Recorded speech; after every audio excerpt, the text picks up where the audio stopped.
30년입니다. 무려 30년 동안 한국 수입차 시장의 절대 왕좌를 지켜온 이름, 바로 메르세데스 벤츠죠.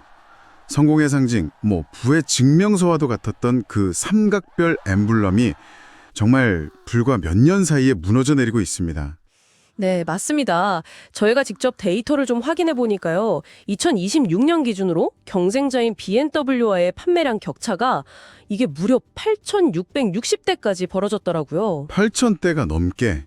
와, 네, 3년 연속 1위 자리를 내준 건 당연하고 이제는 온라인에서 요즘 누가 벤츠 사요? 이런 말까지 나올 정도니까요. 이건 정말 심각한 신호죠. 단순히 경기가 안 좋아서 혹은 일시적인 유행 변화다 이렇게 보기에는 그 하락세가 너무나 가파릅니다. 그래서 저희가 이 문제를 아주 깊이 파고 들어봤습니다. 업계 관계자들도 직접 만나서 이야기를 들어보고 실제 소비자들의 데이터를 분석해 보니까요. 이 분교의 이면에는 우리가 생각하지 못했던 7가지의 결정적인 이유가 숨어 있었습니다.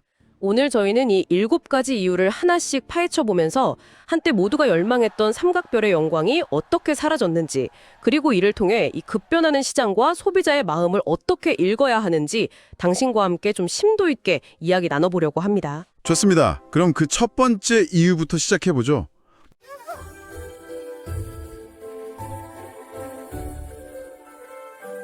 모든 문제의 시작은 외부에서 온 것 같은데 과거 한국 시장에서 벤츠가 가졌던 위상, 이거 정말 특별하지 않았나요? 특별한 정도가 아니었죠. 거의 종교에 가까웠습니다. 단적인 예로 S클래스 판매량을 보면 바로 알 수 있는데요. 한국이 중국, 미국에 이어서 세계 3위 시장이었습니다. 인구 대비 생각하면 정말 엄청난 거네요. 그렇죠. 인구 수를 고려하면 이건 사실상 세계 1위나 다름없었죠.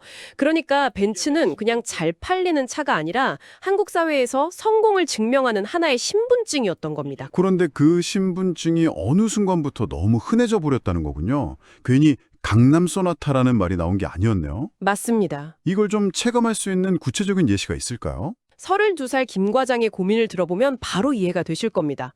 연봉 한 5,500만 원, 결혼 2년 차에 아이가 하나 있는 이 김 과장의 오랜 꿈이 바로 벤츠 C클래스 오너가 되는 거였어요. 딱 전형적인 젊은 가정의 모습이네요. 주말마다 전시장 다니면서 꿈을 키웠을 것 같은데요. 맞습니다. 시승까지 다 마치고 거의 계약 직전까지 갔죠. 그런데 어느 날 퇴근하고 아파트 지하 주차장에 차를 세우는데 문득 주변을 이렇게 쓱 둘러보게 된 겁니다. 네네. 그랬더니 바로 옆 칸에 흰색 E클래스, 그 앞에 검은색 GLC, 저쪽엔 또 C클래스까지. 자기 아파트 주차장에만 벤츠가 5대나 있었던 거죠. 잠깐만요. 아니 그냥 단지 주차장에 벤츠가 많다는 그 이유만으로 오랜 꿈을 접을 수가 있나요? 오히려 역시 인기 있는 차구나 하고 생각할 수도 있는 거 아닌가요? 바로 그게 프리미엄 브랜드가 가진 딜레마의 핵심입니다. 대중화되는 순간 브랜드의 가장 중요한 자산인 희소성이 사라지는 거죠. 김 과장이 그 순간 느낀 건 나도 성공한 사람들처럼 벤츠 타야지가 아니라 이거 사봤자 옆집 아저씨랑 똑같은 차네 라는 허탈함이었습니다. 모두가 갖게 되면 더 이상 특별한 게 아니게 되는 겁니다. 그 시소성이라는 마법이 그냥 풀려버린 거군요. 그렇게 특별함이 사라진 자리를 다른 대안들이 아주 영리하게 파고들기 시작했겠네요. 바로 제네시스와 테슬라입니다. 마법이 풀리자마자 사람들이 계산기를 꺼내들기 시작했습니다. 김 과장도 마찬가지였죠. 그가 사려던 벤츠 C클래스 풀옵션 가격이 7,500만 원이었는데 한 등급 위인 제네시스 G80 풀옵션이 6천만 원이었습니다. 1,500만 원 차이면 이건 고민의 수준을 넘어서는 금액인데요. 학원비 3년치라는 말이 그냥 나오는 게 아니네요. 네, 근데 돈이 다가 아니었습니다. 옵션을 비교해보고는 더 큰 충격을 받았죠. G80에는 차선 유지 보조, 스마트 크루즈 컨트롤, 헤드업 디스플레이 같은 첨단 기능은 물론이고요. 통풍 시트까지 모두 기본 사양이었습니다.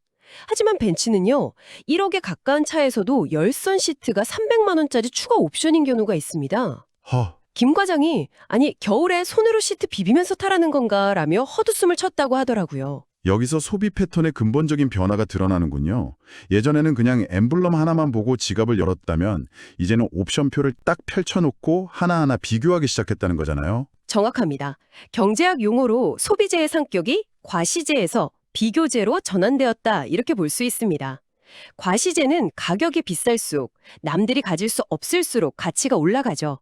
하지만 희소성이 사라지자 벤츠는 이제 제네시스와 동등한 비교 대상, 즉 비교제가 되어버린 겁니다. 가성비를 따지기 시작한 순간 벤츠의 신화에는 금이 가기 시작한 거죠. 여기에 또 전기차 시장의 절대 강자 테슬라까지 등판했으니 벤츠로서는 정말 사면초가였겠습니다. 한 개 모델 판매량이 3만 7천 대를 넘습니다. 벤츠의 주력인 E클래스가 한 1만 5천 대 정도 팔린 것과 비교하면 2배가 훌쩍 넘는 수치죠. 2배가 넘네요. 네, 이제 한국 소비자들은 더 이상 엠블럼의 후광만 보고 차를 선택하지 않는다는 게 명백해진 겁니다. 제네시스나 테슬라가 잘한 것도 있지만 들어보니까 결국 벤츠가 스스로 무너진 측면도 굉장히 커 보이는데요. 소비자들이 등을 돌리게 된 어떤 결정적인 계기가 있었을 것 같습니다. 바로 그 지점입니다. 외부 환경이 변하는 동안 벤츠는 내부에서 스스로 신뢰를 깎아먹고 있었습니다. 그 시작이 바로 그 악명 높은 옵션 장사 논란이었죠. 아까 잠깐 언급됐던 그 열선 시트 같은 건가요? 7천만 원짜리 차에 열선 시트가 옵션이라는 건 저도 듣고 좀 충격이었습니다. 그건 정말 시작에 불과합니다. E클래스 기본 가격이 6,900만 원인데 통풍 시트, 어라운드 뷰, 터치 스크린, 우리가 국산 중형차에서도 당연하게 여기는 기능들이 대부분 다 추가 옵션입니다. 전부나요? 네, 이걸 다 놓다 보면 차값은 어느새 8,500만 원을 훌쩍 넘어가요. 옵션 값으로만 중고경차 한 대 값이 더 들어가는 셈이죠. 그런데 더 기가 막힌 건 그 구독 옵션 아니었습니까? 이건 정말 소비자를 우롱하는 처사다. 이런 비판이 정말 많았는데요. 네, 전기차 EQS 모델의 리어 엑셀 스티어링 기능의 대표적입니다. 뒷바퀴가 조향돼서 좁은 길에서 회전 반경을 줄여주는 아주 유용한 기능이죠. 벤츠는 이 기능을 위한 하드웨어를 모든 차에 이미 다 장착해놓고 출고를 합니다. 그리고 소프트웨어로 잠가버리죠. 잠깐만요. 그럼 제 돈 주고 산 차에 이미 들어있는 기능을 쓰기 위해서 돈을 또 내야 한다는 건가요? 이건 이중과금 아닌가요? 맞습니다. 이 기능을 활성화하려면 매년 70만 원을 따로 내야 합니다. 매년이요? 네, 매년 소비자들은 이건 내 차 부품을 내가 빌려 쓰는 꼴이다 라며 분노했죠. 이건 단순히 돈 문제가 아니라 소비자를 존중하지 않고 기만한다는 인상을 주면서 브랜드 신뢰도에 치명타를 입혔습니다. 옵션 장사로 신뢰에 금이 가기 시작했다면 아예 그 신뢰를 산산조각 낸 사건도 있었죠. 예. 바로 인천 청라 주차장 화재 사건입니다. 2024년 8월 이 사건은 벤츠에게는 거의 재앙이었습니다. 지하 주차장에 있던 EQS 전기차에서 불이 났는데 8시간 넘게 불이 꺼지지 않으면서 주변 차량 140대가 파손되는 엄청난 피해를 낳았어요. 하지만 진짜 문제는 그 이후에 터져 나왔습니다. 바로 화재 원인으로 지목된 배터리 때문이었죠. 맞아요. 당시 벤츠가 대대적으로 홍보했던 내용이 기억납니다.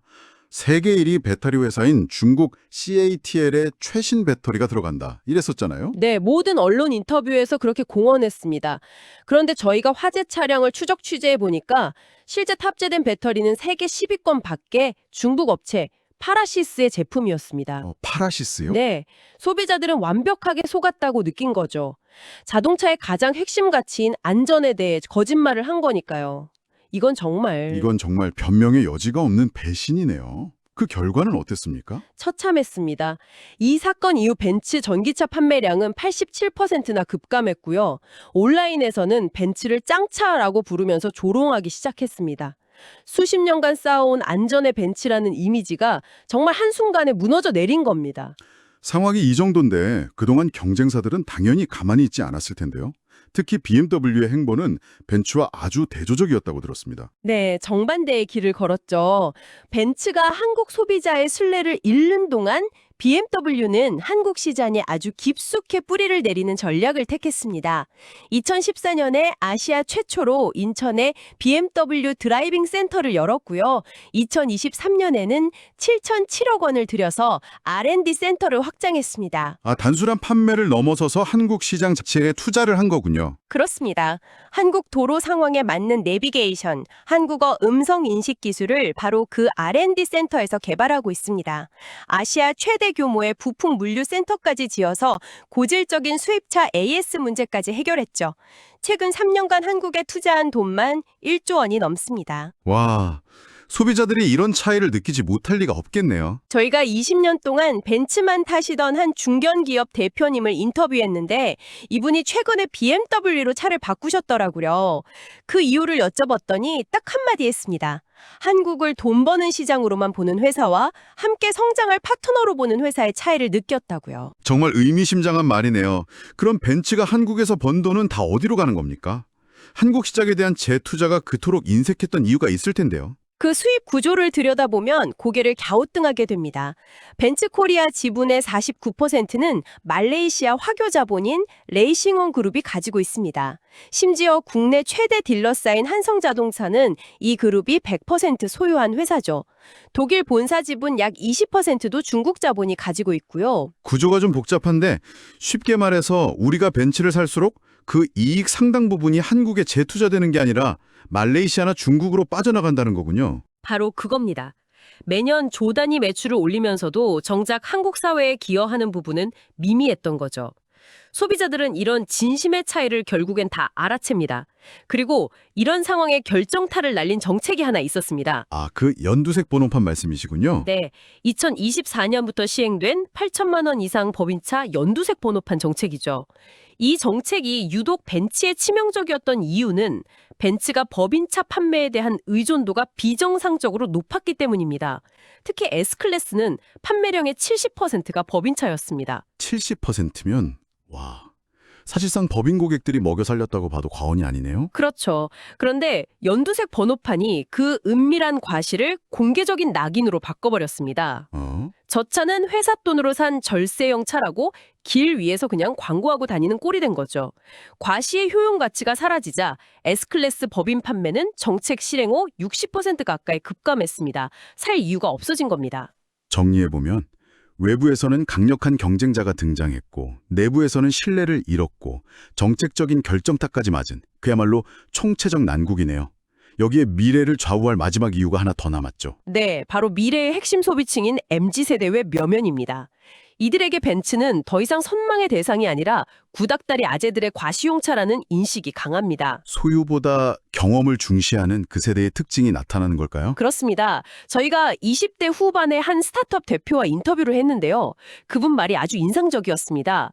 1억 원이 있다면 그 돈으로 벤츠를 사서 주차장에 세워두기보다 팀원들과 해외 워크숍을 한 번 더 가겠습니다.